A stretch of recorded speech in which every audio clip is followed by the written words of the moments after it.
The sound of metal clanging against the hospital floor echoed through the pediatric ward as 12-year-old Marcus Storm's wheelchair came to an abrupt stop. His mother, Althea, watched in horror as the brake mechanism completely gave way, sending her son tumbling forward. The wheelchair, the specialized, state-of-the-art mobility device that was supposed to give Marcus independence after his spinal cord injury, had literally fallen apart. "Mom, what's happening?" Marcus asked, his voice small and frightened, as nurses rushed to help him back into a backup wheelchair. Althea Storm stared at the broken pieces scattered across the hospital floor, her mind racing. This wheelchair had cost $38,000, money that had been specifically donated through Marcus's medical fund, money that her husband Derek had assured her was being used exactly as intended. But as she looked at the cheap, flimsy components that had just failed her disabled son, a terrible realization began to form. This wasn't the wheelchair they had paid for. This wasn't even close. Before we jump back in, tell us where you're tuning in from, and if this story touches you, make sure you're subscribed, because tomorrow I've saved something extra special for you. 3 months earlier, Althea Storm had believed she was living the American dream. At 28, she had everything she thought she wanted: a beautiful home in suburban Denver, Colorado, a successful husband, and most importantly, hope for her son's future. Derek Storm, 35, was everything Althea had dreamed of when she'd married him 5 years ago. Tall, charismatic, with perfectly styled dark hair and a smile that could convince anyone of anything. Derek worked as a senior financial advisor at Pinnacle Investment Group. He drove a silver BMW, wore expensive suits, and had a way of making everyone around him feel like they were part of something special. "You don't need to worry about anything, babe," Derek would tell Althea whenever she expressed concern about their mounting medical bills. "I've got everything under control. That's what I do. I make money work for people." Their son Marcus had been the light of both their lives until 18 months ago. A bright, athletic 11-year-old who loved soccer and dreamed of playing professionally, Marcus had been riding his bike home from practice when a distracted driver ran a red light. The accident left Marcus with a complete T12 spinal cord injury, paralyzed from the waist down. The medical bills had been staggering. Insurance covered some costs, but the specialized equipment Marcus needed for any quality of life was astronomical. A proper wheelchair alone cost more than most people's cars. Physical therapy, home modifications, medical equipment, the numbers were overwhelming for a young family. That's when Derek stepped up in a way that made Althea fall in love with him all over again. "We're going to set up a medical fund," Derek announced one evening, pulling Althea close on their living room couch while Marcus slept upstairs in his hospital bed they'd had installed. "I know people, honey, wealthy clients who would love to help a cause like this. Plus, there are grants, fundraisers, community support. We're going to get Marcus everything he needs." And Derek had delivered. Or so it seemed. Within weeks, donations began pouring in. Derek's clients from Pinnacle Investment Group contributed generously. The local community rallied around Marcus's story. Derek organized a charity golf tournament that raised $47,000 in a single day. A GoFundMe page that Derek managed brought in another $68,000 from strangers across the country who were moved by Marcus's story and his brave smile in the photos Derek posted. "Look at this," Derek would say, showing Althea his laptop screen with running tallies of donations. "We're almost at $200,000, babe. Marcus is going to have the best equipment money can buy. He's going to live a completely normal life." Althea had felt so grateful, so lucky to have married a man who could take charge in a crisis. While she focused on Marcus's daily care, the physical therapy appointments, the emotional support, the countless medical consultations, Derek handled all the financial aspects. He managed the medical fund, researched equipment, coordinated with suppliers, and kept detailed spreadsheets of every expense.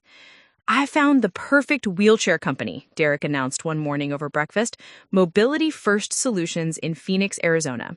They specialize in pediatric cases like Marcus's, top-of-the-line equipment, but they give significant discounts for medical fund cases like ours.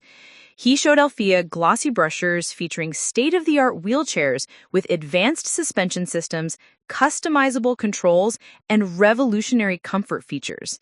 The company even had testimonials from other families whose children had regained independence and confidence with their equipment. This is exactly what Marcus needs, Derek continued, pointing to a sleek, modern wheelchair in the brochure. The Mobility First Pro Adapt 3000. It grows with him as he develops, has built-in safety features, and the battery life is incredible. Plus, because of our fund status and my connections, we can get it for $38,000 instead of the usual $55,000 retail price. Althea had hugged him tightly. I don't know what I'd do without you, Derek. You're making miracles happen. The orders began flowing. Derek coordinated everything: the wheelchair, a specialized hospital bed, a bathroom modification system, physical therapy equipment for their home, even an adapted vehicle that would allow Marcus to eventually drive himself. Every few weeks, Derek would update Althea on new purchases, always with detailed explanations about costs, delivery timelines, and how each piece of equipment would improve Marcus's life. The beautiful thing about Mobility First is that they handle everything directly with our fund. I wire them the money, they manufacture everything custom for Marcus's specific needs, and they deliver when it's ready. No hassle, no paperwork for you to worry about. Meanwhile, Marcus was making remarkable progress in his rehabilitation. Despite his injury, his spirit remained unbroken. He joked with nurses, encouraged other kids in physical therapy, and talked constantly about all the things he would do once his new equipment arrived. "Mom, Derek showed me pictures of my new wheelchair," Marcus said one afternoon after a particularly grueling therapy session. "It looks like something from a superhero movie. I can't wait to race Tommy's dog around the block." Althea smiled, watching her son's excitement. Even in the midst of their tragedy, they were building something positive. Derek was making sure Marcus would have every opportunity to live fully despite his disability. The first piece of equipment arrived on a Tuesday morning, the specialized hospital bed. Derek had taken the day off work to be there for the delivery, and Althea was impressed by his attention to detail as he directed the delivery crew on proper placement and setup. "See how smooth this adjustment mechanism is?" Derek demonstrated for Althea, raising and lowering the bed with a wireless remote. "This is exactly the quality Marcus deserves. Mobility First really knows what they're doing." More equipment followed over the next month. A bathroom modification system that made it easier for Marcus to maintain independence, physical therapy equipment for their converted garage space. Each delivery came with Derek's careful explanation of features, costs, and benefits. "We're spending the money exactly as intended," Derek assured Althea one evening as they reviewed his detailed spreadsheets. "Every dollar donated is going directly to Marcus's care and equipment. In fact, we're being so efficient with the funds that we'll probably have money left over to start a college fund for him." Althea felt overwhelmed with gratitude, not just for the generous strangers who had donated, but for having a husband who was managing everything so competently. While other families in similar situations often fell apart under the financial and emotional strain, the Storms were not just surviving, but thriving. "You're incredible," she told Derek, meaning every word. "Most men would have crumbled under this pressure. Instead, you're making sure Marcus has a better future than we ever imagined." Derek pulled her close, his cologne expensive and comforting. "That's what family does, Althea. We take care of each other, and I'm never going to stop taking care of both of you." The wheelchair was supposed to be the crown jewel of Marcus's new independence. Derek had built up anticipation for weeks, showing Marcus videos of other kids using similar models, explaining all the advanced features, and promising that delivery day would be like Christmas morning. "It's taking a little longer than expected," Derek explained when the original delivery date passed. Mobility First is being extra careful with the customization. They want it to be absolutely perfect for Marcus's specific measurements and needs. Another month passed. Derek provided regular updates. The wheelchair was in final testing, then final quality control, then shipping preparation. Marcus waited patiently, continuing his physical therapy and growing stronger every day. When the wheelchair finally arrived, Derek was there to receive it personally, just as he had been for every other delivery. Althea was at one of Marcus's medical appointments, but Derek texted photos of the sleek, modern wheelchair being unboxed in their living room. "It's everything we hoped for and more," Derek texted. "Marcus is going to love it. Can't wait for you both to get home and see it in action." But even in those first photos, Althea noticed something seemed off. The wheelchair looked somehow smaller than in the brochures, and some of the advanced features Derek had described didn't appear to be visible. When she mentioned this to Derek, he had a ready explanation. The advanced features are integrated into the design. That's what makes Mobility First equipment so superior. The technology is seamlessly built in, not obvious like cheaper brands. Plus, the customization for Marcus's size makes it look different from the stock photos. Marcus had been thrilled with his new wheelchair. After months of using a basic hospital loaner, anything would have felt like an upgrade. He spent hours learning to navigate their house, racing around the backyard, and practicing the skills his physical therapist had taught him. "I feel like I can do anything now," Marcus told his mother after his first week with the wheelchair. "Derek was right. This is going to change everything."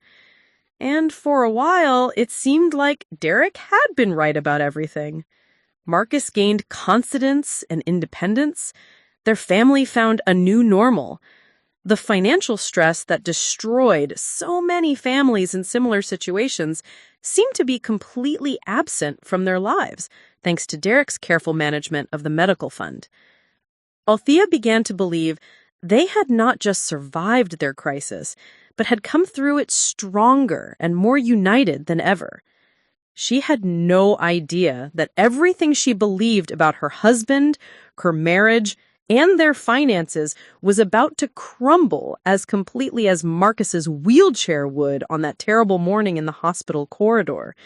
The perfect facade Derek had built was about to collapse, and the truth underneath would be more devastating than anything Althea could have imagined. Preparing and narrating this story took us a lot of time, so if you are enjoying it, subscribe to our channel. It means a lot to us. Now, back to the story. The first sign that something was wrong came 3 weeks after Marcus received his wheelchair. Althea was organizing their home office when she stumbled across a stack of invoices Derek had left on his desk. Normally, she never looked at his paperwork. Derek handled all their finances and had always insisted it was better for one person to manage everything to avoid confusion. But one invoice caught her eye because it had Marcus's name on it. It was from a company called Budget Mobility Solutions in Newark, New Jersey, not Mobility First Solutions in Phoenix, as Derek had told her. The invoice was for a standard pediatric wheelchair model BM200, priced at $3,400. Attached to it was a shipping receipt showing delivery to their Denver address just days before Marcus had received his wheelchair. Althea stared at the papers, her mind struggling to process what she was seeing. Derek had told her the wheelchair cost $38,000 and came from a premium company in Phoenix. This invoice showed a wheelchair that cost less than $4,000 from a completely different company in New Jersey. She told herself there had to be an explanation.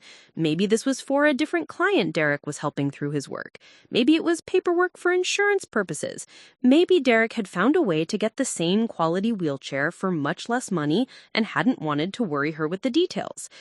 But when she looked more closely at the invoice, her heart sank.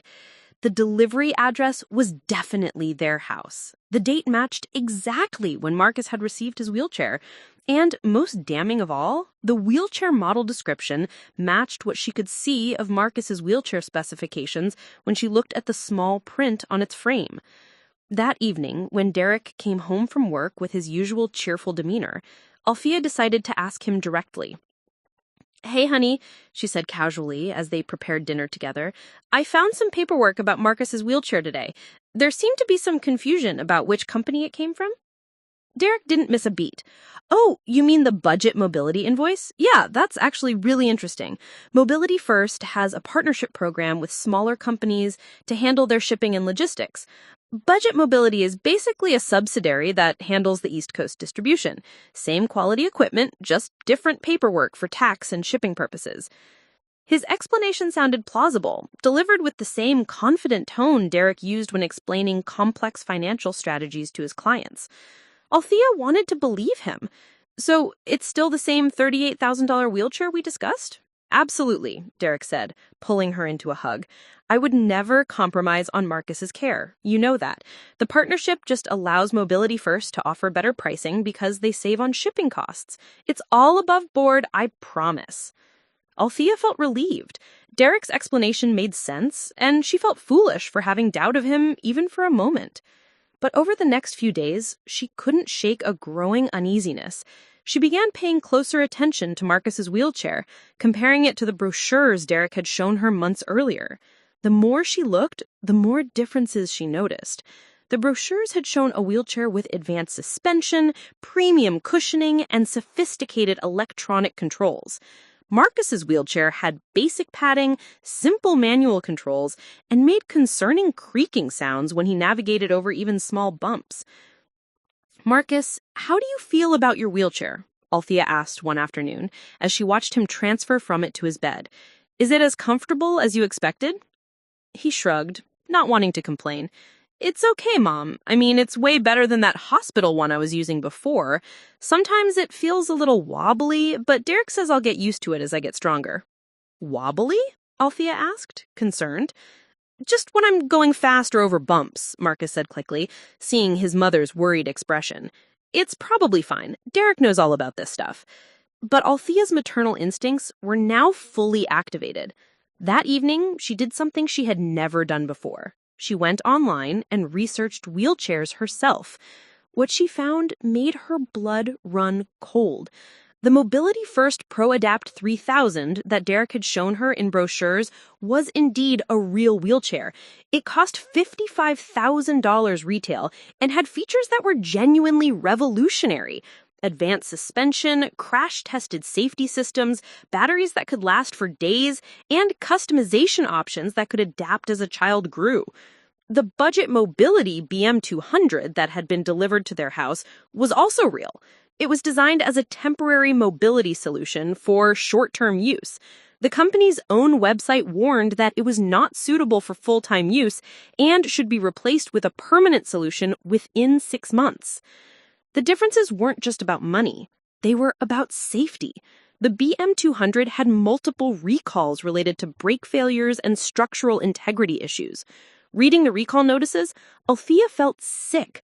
The exact problems described, wobbly movement, brake inconsistency, and potential structural failure, were exactly what Marcus had mentioned. She printed out the information and confronted Derek that night after Marcus was asleep.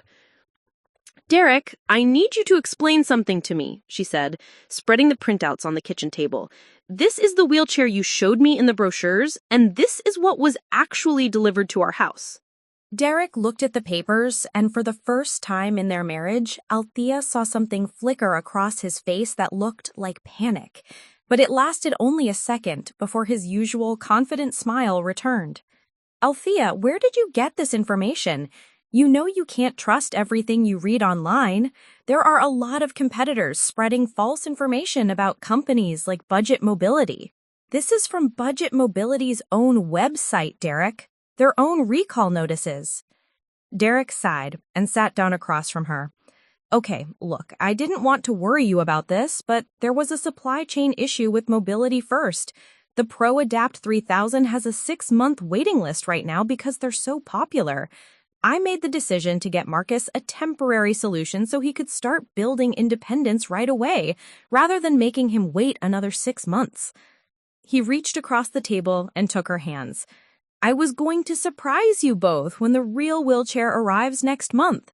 Marcus's permanent chair is already ordered and paid for. This budget mobility chair was always meant to be temporary, just to get him started. Althea wanted to believe Derek's explanation, but something about it didn't feel right. If that's true, why didn't you tell me? And why does the invoice show this wheelchair costing only $3,400 when you said you spent $38,000? Derek's explanation came smoothly. The $38,000 covered both wheelchairs, the temporary one and the permanent one that's being manufactured, plus installation, training, and warranty. The budget mobility invoice only shows their portion of the total cost. It sounded reasonable. Derek had always been better with financial details than Althea, and he seemed so sincere, so concerned about her worries. But that night, as she lay awake listening to Derek's peaceful breathing beside her, Althea couldn't shake the feeling that something was fundamentally wrong, not just with the wheelchair explanation, but with everything. The next morning, she made a decision that would change her life forever. She was going to start investigating their finances herself. Derek left for work at his usual time, kissing her goodbye and promising to bring home dinner from Marcus's favorite restaurant. As soon as his BMW pulled out of their driveway, Althea went to Derek's home office. She had never violated Derek's privacy before.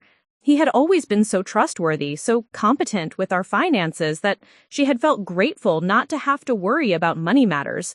But now, as she sat in front of his computer, she realized that her trust might have been a mistake. Derek's computer was password protected, but Althea knew her husband. She tried several combinations before hitting on Marcus Strong 2023. The password worked. What she found in Derek's files made her feel like the floor was falling out under her. There were dozens of folders related to Marcus's medical fund, but as Althea clicked through them, a horrifying picture began to emerge. Derek hadn't just substituted one wheelchair for another. He had been systematically defrauding every aspect of Marcus's care for months. The specialized hospital bed they had received wasn't from a medical supply company at all. It was a regular adjustable bed from a furniture store that cost $800, not the $4,000 Derek had claimed. The bathroom modification system was basic hardware store equipment installed by Derek himself, not the professional accessibility system he had described. The physical therapy equipment in their garage was secondhand gym equipment Derek had bought from Craigslist and Facebook Marketplace. But the most devastating discovery was yet to come. As Althea dug deeper into Derek's files, she found spreadsheets that showed the true scope of his deception. The medical fund had raised over $215,000 from generous donors, insured settlements, and community fundraisers. According to Derek's own hidden records, he had spent less than $12,000 on actual equipment for Marcus. The rest, more than $200,000, had been diverted to other accounts. Althea's hands shook as she opened folder after folder, each one revealing another layer of Derek's betrayal. He had created fake invoices from fake companies. He had forged receipts and documentation. He had even created a fake website for Mobility First Solutions to show her convincing brochures and testimonials. The worst part was what Derek had been doing with the stolen money. He hadn't been gambling it away or spending it on some secret addiction. He had been using it to fund their lifestyle. The BMW, the expensive suits, their mortgage payments, luxury vacations they had taken to help Marcus recover emotionally, even the engagement ring he had given her years earlier. Everything about their comfortable life had been built on money stolen from their disabled son. As Althea sat in Derek's office, surrounded by evidence of his systematic theft and deception, she realized that the man she had married, the father she had trusted with their son's future, was not who she thought he was at all. And Marcus's wheelchair failing at the hospital wasn't an equipment malfunction. It was the inevitable result of Derek giving their son unsafe, substandard equipment while pocketing the money donated to save his life. Althea spent the entire day printing evidence. By the time Derek's BMW pulled into their driveway at 6:30 p.m., she had assembled a comprehensive file documenting every aspect of his fraud. Bank statements showing the diverted funds, fake invoices he had created, screenshots of the real equipment costs versus what he had actually purchased, and most damning of all, Derek's own hidden spreadsheets detailing exactly how much money he had stolen. She heard Derek's key in the front door, followed by his cheerful voice calling out, "I'm home, and I brought Marcus's favorite Chinese food." "Marcus is at physical therapy with your mother," Althea called back, her voice carefully controlled. "She's bringing him home at 8. Derek appeared in the kitchen doorway with takeout bags, still wearing his expensive suit and that confident smile that had once made her feel so secure. Looking at him now, knowing what she knew, Althea felt like she was seeing a complete stranger. "Perfect," Derek said, setting the food on the counter. "That gives us some time alone. I was thinking we could talk about planning a family vacation once Marcus gets his permanent wheelchair, maybe somewhere warm where he can really test out all the new features." "Sit down, Derek." Something in Althea's tone made Derek's smile falter slightly. "Everything okay, babe?" Althea placed the thick folder of evidence on the kitchen table between them. "I said sit down." Derek sat slowly, his eyes fixed on the folder. "Althea, what's all this?" "This," Althea said, opening the folder to reveal the first page, a comparison chart showing the real Mobility First Pro Adapt 3000 specifications versus the budget Mobility BM200 Marcus had actually received, "is the truth about what you've been doing to our son." The color drained from Derek's face, but he recovered quickly. "I can explain." "No. You're going to listen first. Then you can try to explain how you stole over $200,000 from our disabled child." She spread out document after document, her voice growing stronger with each revelation. "Budget Mobility BM200, $3,400. Not $38,000. Hospital bed from Furniture Palace, $800, not $4,000 for a professional accessibility system." Derek started to speak, but Althea held up her hand. "Physical therapy equipment from various Craigslist sellers, total cost $700, not $15,000 you claimed for professional-grade rehabilitation equipment." She pulled out the most damning document. "And here's your own spreadsheet, Derek, your own numbers. Total donations received, $215,473. Total actually spent on Marcus, $11,860. The silence in their kitchen was deafening. Derek stared at the evidence spread across their table, all the color gone from his face. "The rest," Althea continued, her voice deadly calm, "went into 3 different accounts you control, accounts I never knew existed. Money that was donated by people who wanted to help our son walk through life with dignity and safety." Derek finally found his voice. "Althea, you don't understand the full picture." "Then explain it to me. Explain how stealing from Marcus was justified. Explain how lying to hundreds of people who donated their hard-earned money was the right thing to do. Explain how putting our son in unsafe equipment every single day was protecting him." Derek ran his hands through his hair, his composure finally cracking. "It wasn't supposed to happen like this. The investments were supposed to pay off. I was going to replace everything with the real equipment once my portfolio recovered." "What investments?" "I put most of the fund money into a can't-miss opportunity. Cryptocurrency, real estate, some tech startups. The returns were supposed to be enormous. I was going to triple the fund money and give Marcus even better equipment than we originally planned." "You gambled with money donated for our son's medical needs?" "It wasn't gambling," Derek insisted, his voice rising. "These were calculated investments based on insider information from my clients. I've been doing this for years with our own money, and it always works out." "Our own money?" Althea's voice was dangerously quiet. Derek realized his mistake immediately. "I mean, I've been making smart investments with our savings to build our future." "What savings, Derek?" We've been living paycheck to paycheck since Marcus's accident, or at least I thought we were. Understanding dawned on her face. How long have you been stealing from us? Derek stood up abruptly, beginning to pace around their kitchen. I haven't been stealing from anyone. I've been trying to build a better life for this family. Do you think my salary alone could have paid for this house, your car, Marcus's private school before the accident? I've been making strategic financial moves to give us the lifestyle we deserve. Using stolen money? Using investment opportunities that other people don't have access to. Derek's voice was getting louder, more desperate. My clients trust me with millions of dollars because I know how to make money work. I was doing the same thing for Marcus's fund. Althea pulled out another document, Derek's hidden bank statements. Then explain this. $43,000 spent at luxury car dealerships, $27,000 at high-end clothing stores, $68,000 in cash withdrawals with no documentation. Derek, you bought a boat last month with Marcus's medical fund money. I bought that boat as an investment. It's already appreciated in value and I can sell it for a profit that goes right back into Marcus's fund. Where is this boat, Derek? It's docked at Cherry Creek Marina, but that's not the point. Show me the paperwork proving it's an investment for Marcus's fund. Derek couldn't meet her eyes. The paperwork is being processed through the marina's financing department. Althea felt sick.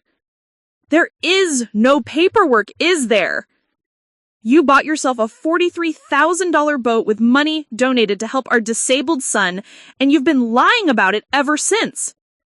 What investments, Derek? Show me documentation of these miraculous investments that are going to save Marcus's future.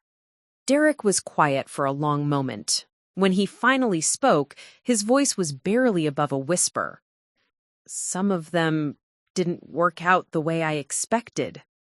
How much is left? What do you mean? Of the $215,000 donated for Marcus's medical care, how much is left? Derek stared at the table. It's complicated. Some money is tied up in investments that haven't matured yet. How much cash is available right now if Marcus needs emergency medical care? The silence stretched on until Althea thought she might scream. Derek, how much money is left? About $14,000? Althea felt like she had been physically hit. 14,000? Out of over 200,000? But the investments. What investments? Althea's voice was rising now. Show me one piece of documentation proving you invested Marcus's fund money in anything legitimate. Derek opened his mouth, then closed it, then opened it again.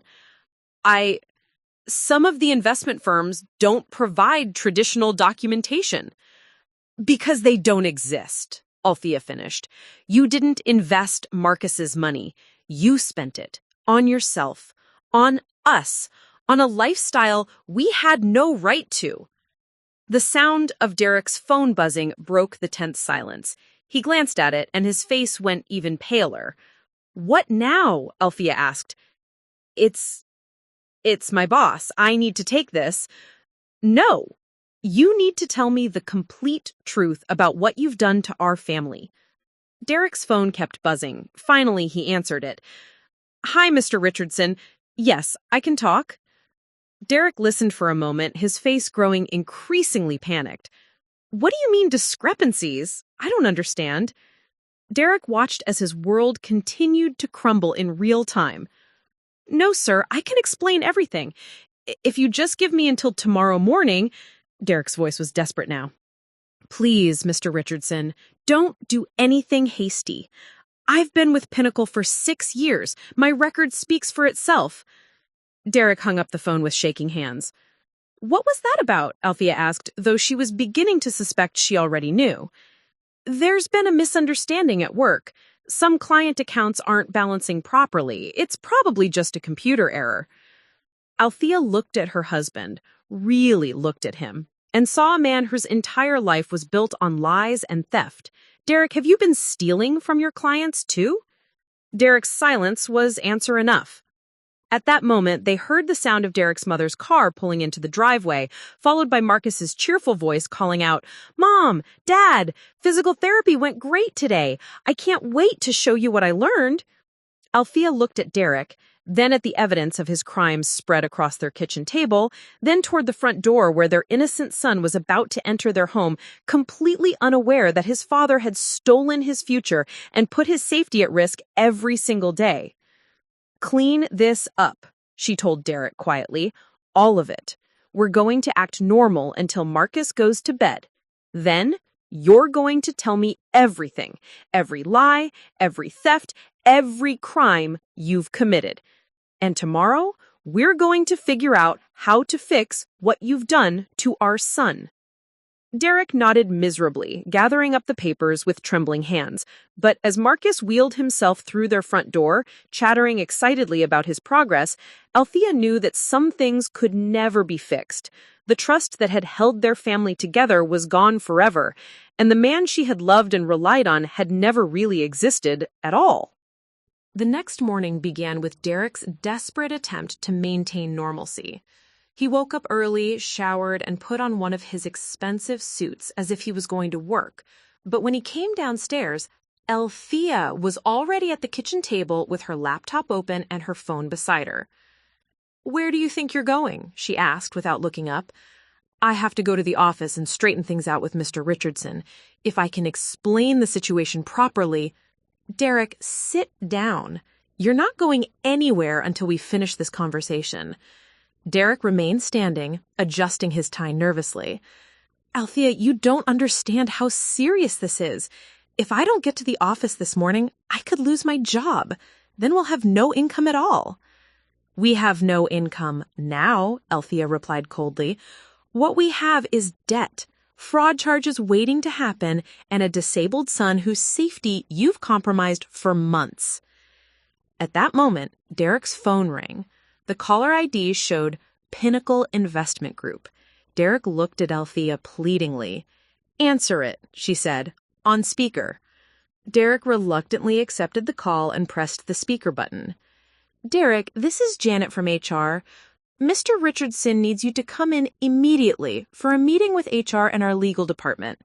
Please bring any personal items you might need, as your access to the building may be restricted pending our investigation." Derek's face went white. "Investigation? Janet, I think there's been some kind of misunderstanding. Just come in as soon as possible, Derek. And Derek, don't bring your laptop or any company files. Security will handle your office materials." The line went dead. Derek stared at his phone as if it might offer him some escape route. "They're firing you," Althea said matter-of-factly. "They're just investigating some account discrepancies. It's probably a computer error, or maybe one of my junior associates made a mistake." "Derek, stop." Althea's voice cut through his desperate rationalizations. "While you were sleeping, I spent 4 hours researching everything.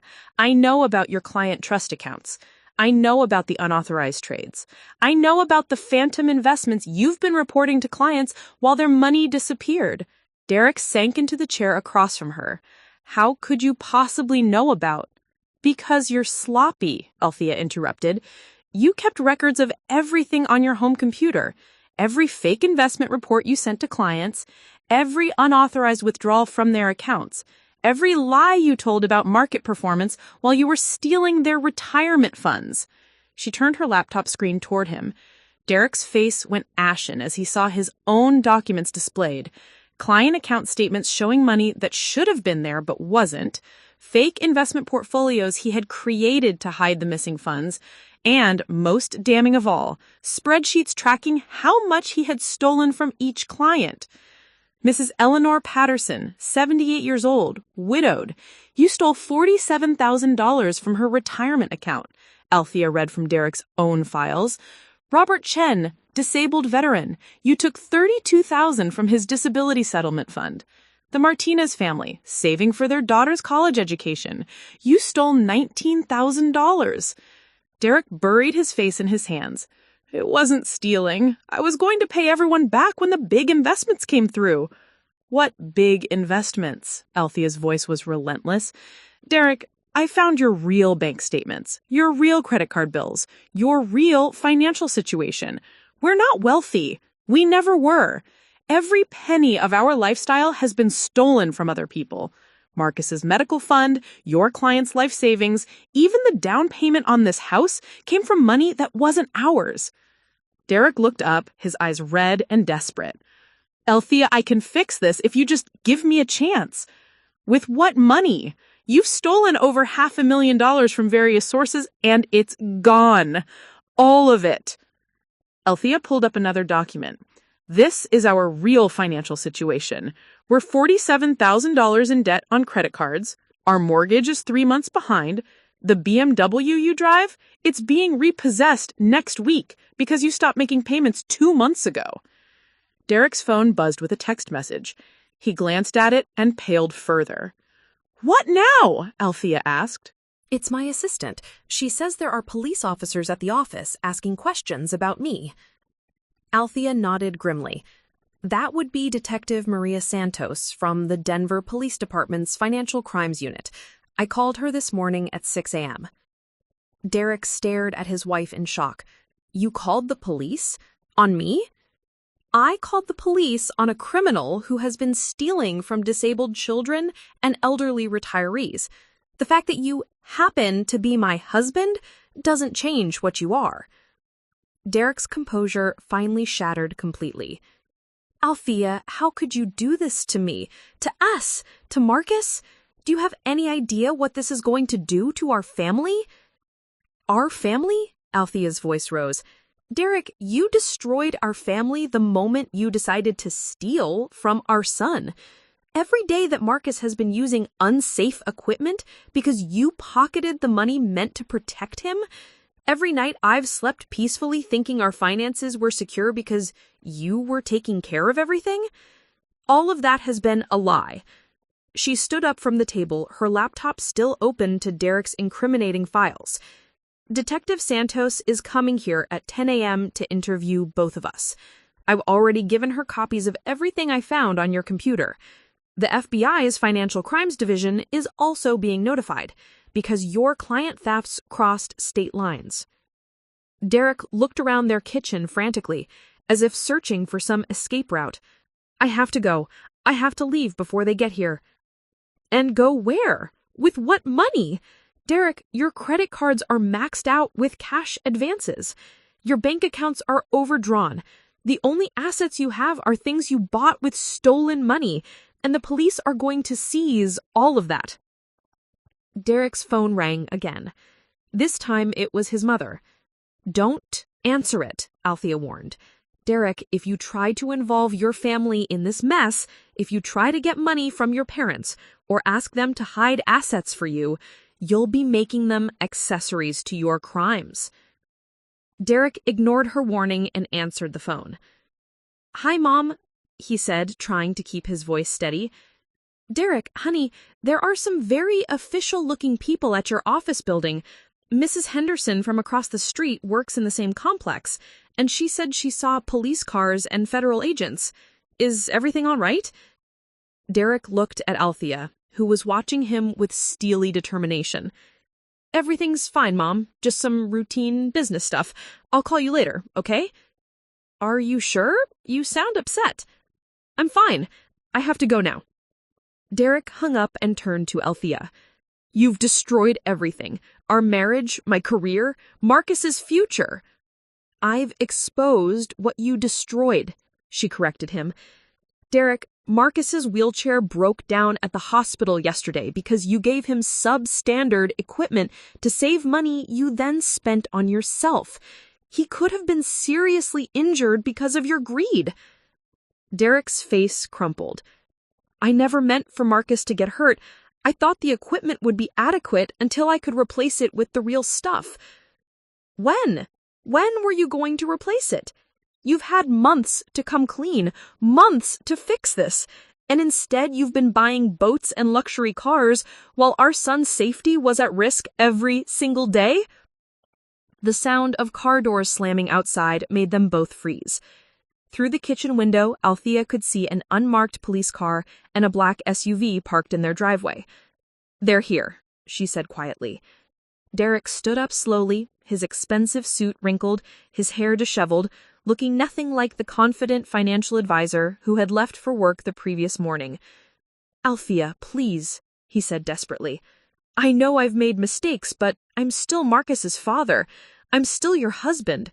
Don't let them destroy what's left of our family." Althea looked at the man she had once loved and trusted completely. "Derek, you're not the man I married. I don't even know who you are anymore. But whoever you are, you're going to face the consequences of what you've done." The doorbell rang, followed by a firm knock. "Mrs. Storm, this is Detective Santos with the Denver Police Department. We'd like to speak with you and your husband about some financial irregularities." Althea walked toward the front door, leaving Derek standing alone in their kitchen, surrounded by the evidence of his crimes and the wreckage of the life he had built on lies and theft. As she reached for the door handle, Althea realized that this moment would divide their lives into before and after. Before, when she had believed in Derek's competence and integrity, and after, when she would have to rebuild their family from the ashes of his betrayal. She opened the door to begin the process of seeking justice for her son. Detective Maria Santos was not what Althea had expected. A woman in her early 40s with graying hair pulled back in a practical ponytail. She wore a simple navy blazer and carried herself with quiet authority. Behind her stood Agent Kevin Walsh from the FBI's white-collar crime division, a tall man with sharp eyes who immediately began scanning their home's interior. "Mrs. Storm," Detective Santos said, extending her hand, "thank you for calling us this morning. I understand you have information about financial crimes involving your husband." Althea shook the detective's hand, surprised by how calm she felt. "Yes, everything is documented. Please, come in." As they entered the living room, Derek appeared from the kitchen, trying to project his old confidence, but failing miserably. His hands were shaking slightly as he approached the officers.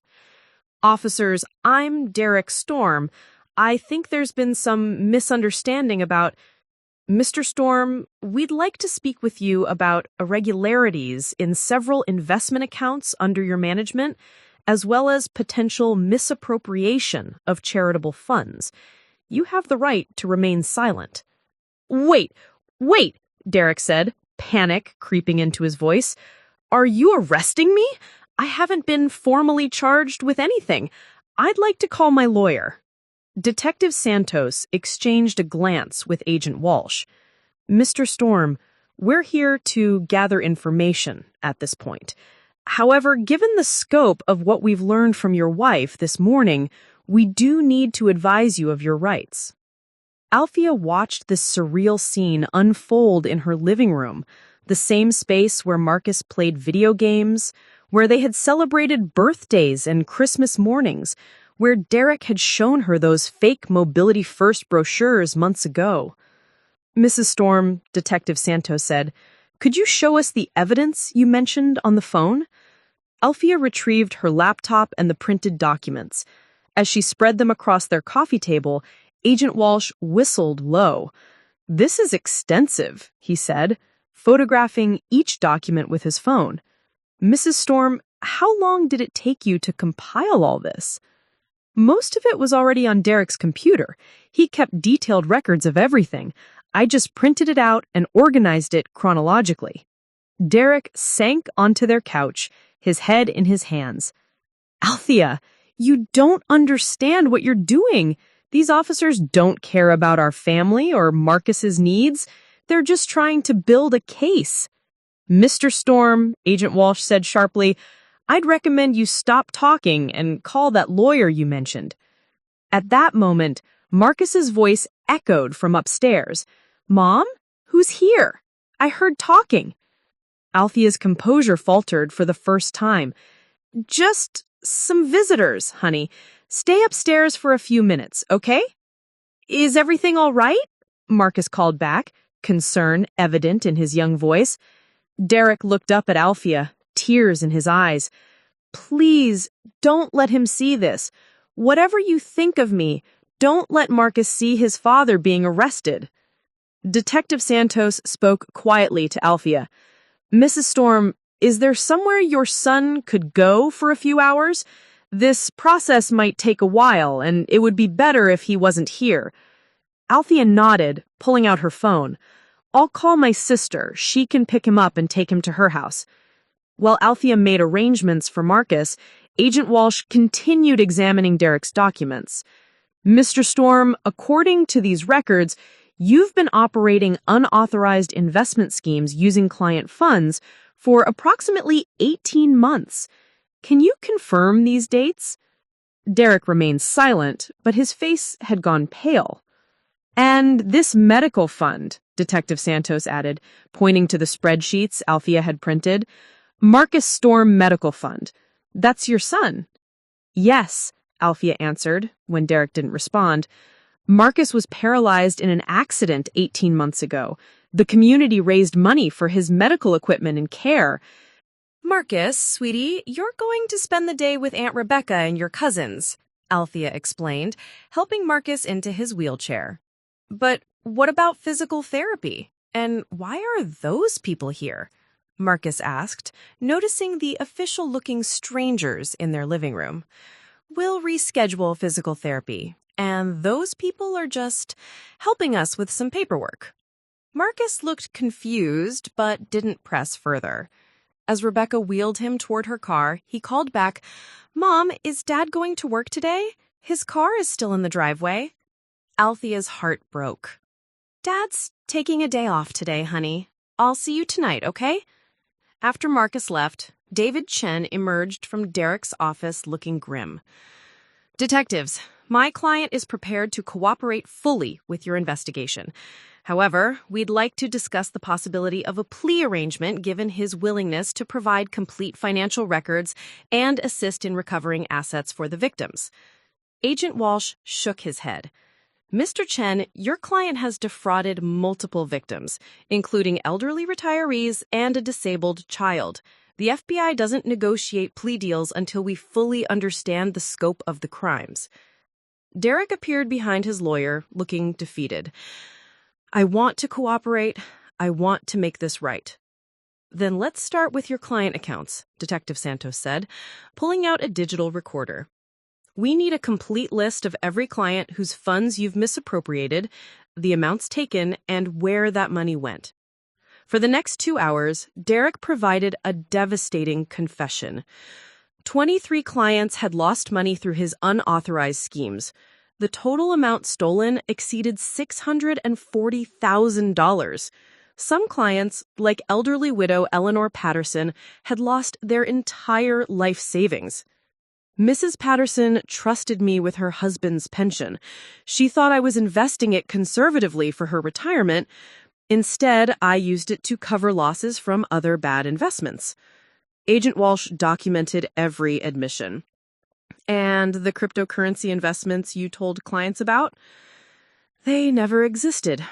I created fake portfolio statements to show imaginary gains while I spent their money on personal expenses.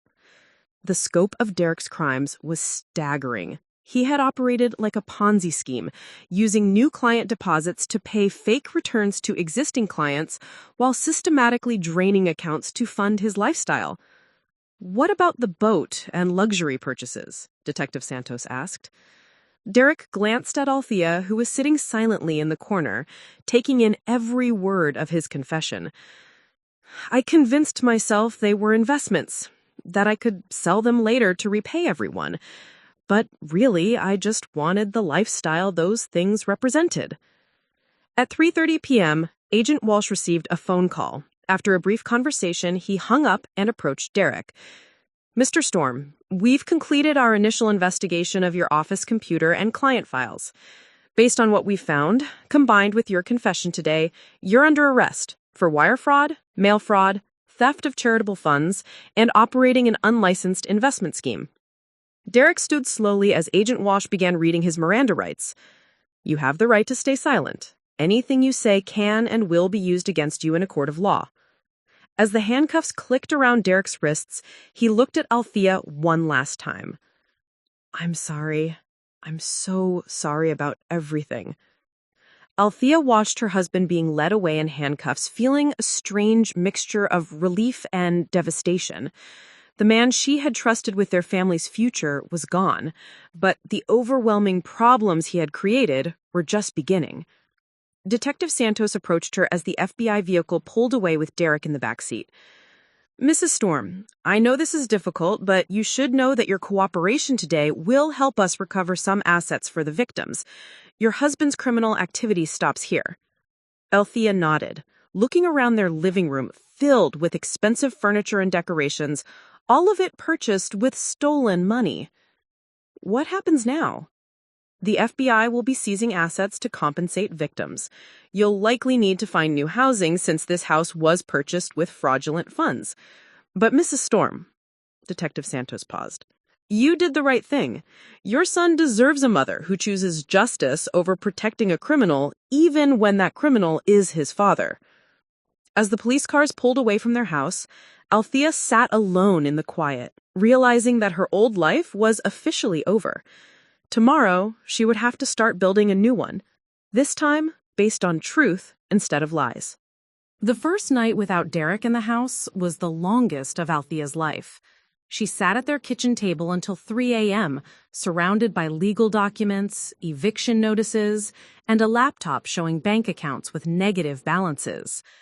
Every few minutes, her phone buzzed with calls from reporters who had somehow gotten hold of the story, Derek's colleagues expressing shock, and family members demanding explanations. She had turned off the phone hours ago. Marcus was still at Rebecca's house, and Althea was grateful for that small mercy. She needed time to figure out how to explain to a 12-year-old boy that his father was in jail and their entire life was about to collapse. At dawn, she was jolted awake at the kitchen table by aggressive pounding on her front door. Through the window, she could see a news van parked on the street and a reporter with a cameraman approaching her porch. Mrs. Storm, Channel 7 News, can you comment on your husband's arrest for defrauding disabled children? Althea quickly closed all the blinds and moved away from the windows. Her phone, even on silent, was lighting up constantly with calls from unknown numbers. The story had apparently made the morning news. By 8 a.m., 3 more news vans had arrived on her quiet suburban street. Neighbors were standing in their yards, pointing at her house and talking in hushed groups. The American Dream neighborhood, where she had felt so safe and secure, had become a fishbowl. Her phone rang with a call from Rebecca. Althea, are you seeing the news? They're calling Derek the charity thief. They're showing pictures of Marcus from his GoFundMe page and saying Derek stole from his own disabled son. Althea felt sick. Is Marcus seeing this? I've kept him away from the TV, but my neighbors are talking about it. He knows something major is happening. You need to come get him and explain what's going on before he hears it from someone else. Althea looked out her window at the media circus on her street. I can't leave the house right now. There are reporters everywhere. Then I'll bring him to you. We'll come in through the backyard. An hour later, Rebecca arrived with Marcus, navigating through the alley behind their house to avoid the news crews. Marcus looked confused and frightened as they entered through the back door. Mom, why are there TV trucks outside our house? And where's Dad? Aunt Rebecca said he couldn't come home last night. Althea knelt down beside Marcus's wheelchair, taking his hands in hers. She had rehearsed this conversation in her head a dozen times, but now that the moment was here, the words seemed impossible to say. Marcus, I need to tell you something very difficult about Dad. He's been taking money that wasn't his, including money that was donated to help you. Marcus's face scrunched in confusion. What do you mean? Dad's job is managing money for people. Yes, but he was supposed to keep other people's money safe. And instead, he spent it on things for our family. The police arrested him yesterday because what he did was against the law. Marcus was quiet for a long moment, processing this information. So Dad is in jail? Yes, honey, he's in jail. For how long? Althea's voice caught. I don't know yet. It depends on what the judge decides. And the money for my wheelchair and stuff? This was the part Althea had been dreading most. Most of that money is gone, Marcus. Dad spent it on other things.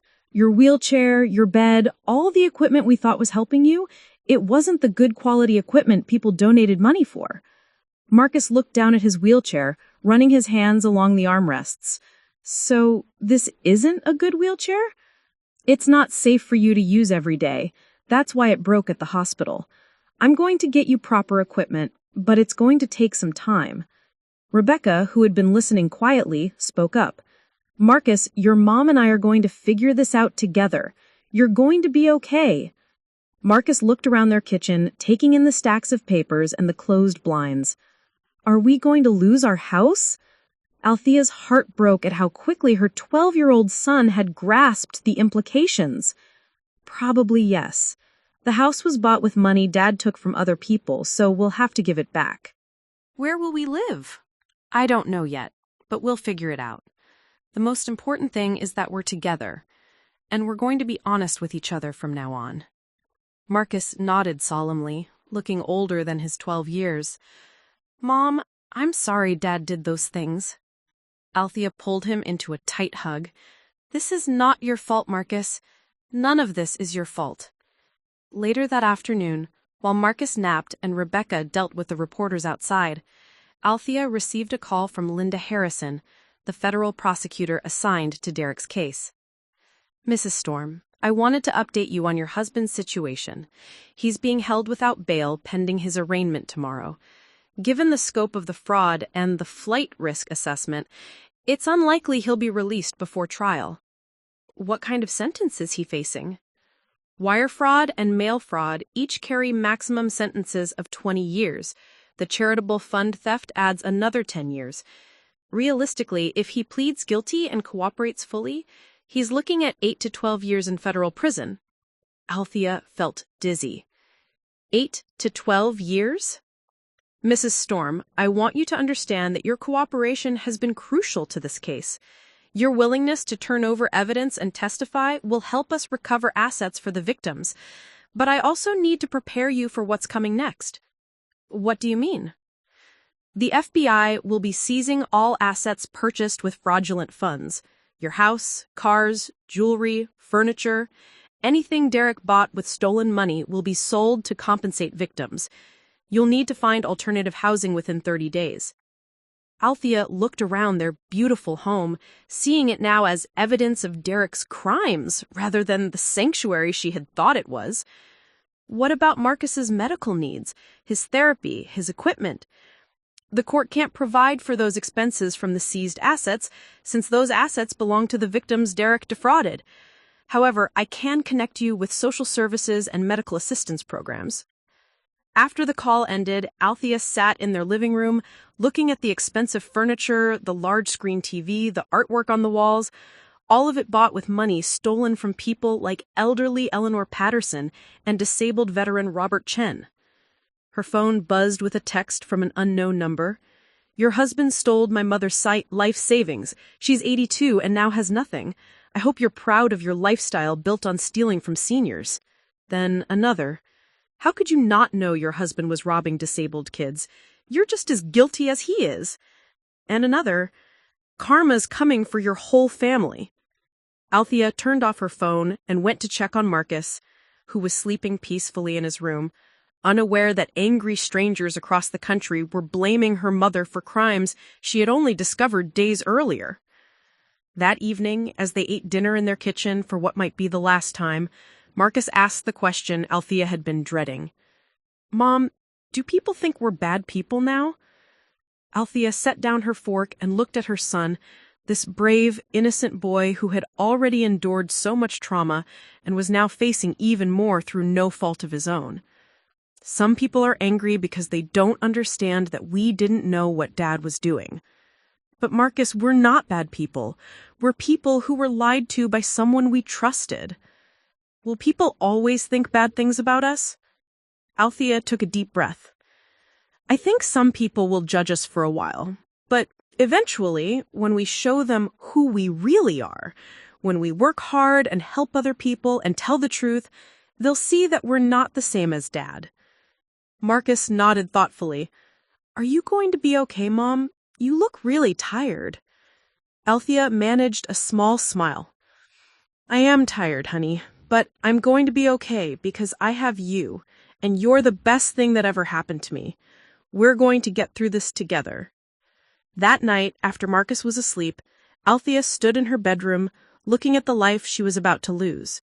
Tomorrow, she would start over with nothing except her son, the truth, and a determination to rebuild their lives without lies. For the first time since discovering Derek's crimes, she felt something that might have been hope. It was buried under layers of fear, anger, and exhaustion, but it was there. She and Marcus were going to survive this, and they were going to do it with integrity. The expensive house would be gone, but the mother and son who remained would be real in a way they had never been before. 6 months later, Althea Storm sat in the back row of Federal Courtroom 4B, watching her estranged husband face sentencing for crimes that had destroyed dozens of lives. Derek looked nothing like the confident financial advisor she had married. His expensive suits had been replaced with an orange prison jumpsuit. His perfectly styled hair was unkempt, and his once commanding presence had shrunk to that of a broken man awaiting judgment. In the months since his arrest, Althea and Marcus had been living in a small 2-bedroom apartment across town, surviving on disability benefits and the kindness of strangers who had heard their story. Marcus now used a proper wheelchair, donated by a medical equipment company that had been moved by his story, and was attending a new school where nobody knew about his father's crimes. The courtroom was packed. Victims and their families filled the gallery, many of them elderly, some in wheelchairs themselves. Eleanor Patterson, the 82-year-old widow Derek had defrauded of her life savings, sat in the front row with her daughter. Behind them sat Robert Chen, the disabled veteran, and the Martinez family, whose college savings for their daughter had vanished into Derek's accounts. Federal Judge Patricia Hendricks, a stern woman in her 60s with gray hair and sharp eyes, had spent the morning listening to victim impact statements. One by one, Derek's victims had approached the podium to describe how his theft had affected their lives. Your Honor, Eleanor Patterson had said in a trembling voice, I trusted Mr. Storm with my husband's pension because he promised to keep it safe for my retirement. I'm now 82 years old, working part-time at a grocery store to pay for my medications because this man stole 47 years of my husband's hard work. Robert Chen had been more direct. I lost my legs serving this country, and I trusted Derek Storm to invest my disability settlement so I could take care of my family. Instead, he bought himself a boat. I can't look my children in the eye and explain why we might lose our house because I trusted the wrong person. Federal prosecutor Linda Harrison had painted a devastating picture of Derek's systematic fraud, detailing how he had stolen over $800,000 from 23 victims, including his own disabled son. She had shown the court evidence of Derek's lavish lifestyle, the boat, the luxury cars, the expensive vacations, all funded by money stolen from people who trusted him with their futures. Your Honor, Prosecutor Harrison had concluded, Derek Storm didn't just steal money, he stole dignity from elderly retirees, hope from disabled veterans, and medical care from his own child. His crimes weren't desperate acts of someone in financial trouble. They were calculated, systematic theft carried out over 18 months while he looked his victims in the eye and lied to them about protecting their futures. Now, it was Derek's turn to speak before sentencing. His lawyer, David Chen, had negotiated a plea agreement, but Derek still faced significant prison time. He approached the podium slowly, his hands shaking as he adjusted the microphone. Your Honor, Derek began, his voice barely audible, I want to apologize to everyone I've hurt. I know that saying sorry doesn't give back the money I stole or fix the damage I've caused, but I need everyone to know that I never intended for things to go this far." Judge Hendricks interrupted him. "Mr. Storm, you've had 6 months to prepare this statement. I hope you're not going to tell this court that stealing $800,000 was an accident." Derek's composure cracked. "No, Your Honor, it wasn't an accident. I made choices, terrible choices, and I convinced myself that I could fix everything if I just had more time. I told myself I was borrowing the money, not stealing it, and that I would pay everyone back when my investments paid off." "What investments?" Judge Hendricks asked sharply. Derek looked down at his hands. "There weren't any real investments, Your Honor. That was another lie I told myself to justify what I was doing." From her seat in the back, Althea watched Derek's final collapse. This was the man she had trusted completely, who had managed every aspect of their financial lives while systematically stealing from their son and from vulnerable people who had trusted him. "Mr. Storm," Judge Hendricks continued, her voice rising, "I've read your pre-sentencing report. I understand that you grew up in poverty and wanted to provide a better life for your family. But this court sees dozens of people who grew up in poverty, and they don't all become thieves. What makes your case particularly disturbing is that you stole from your own disabled child." Derek began to cry. "Your Honor, I love my son. I never wanted to hurt Marcus. I thought I could replace everything before he ever knew the difference." "By giving him unsafe medical equipment while you bought yourself luxury items?" Derek's legs seemed to give out. He gripped the podium to steady himself.